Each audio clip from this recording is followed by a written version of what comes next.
thousands told to abandon homes as 3 wildfires rip through Los Angeles suburbs.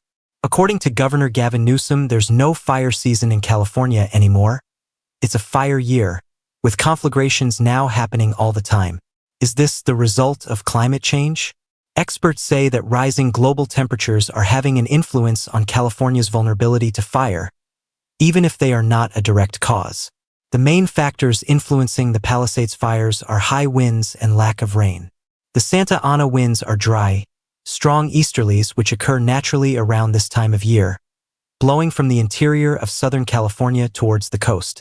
However, the lack of rain in Southern California in recent months is making fires more likely following a very warm summer.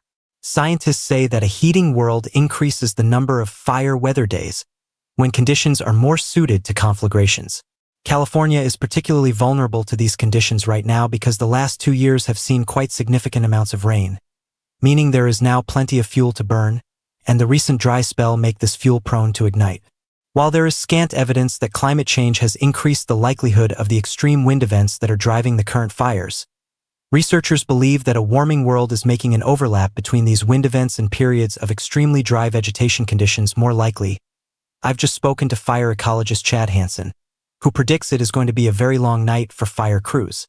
The most extreme fire weather is projected to occur between 2 to 6 o'clock Pacific time, so we are not even in the worst of it yet. It's going to be quite a rough night. Hansen explains it is still considered to be wildfire season in this part of California, and the biggest influence in the current fires is the Santa Ana winds. You can certainly have fires in winter, he says. The biggest fires are in November, December, and early January. Fires are driven by the weather, and they are basically stopped by the weather.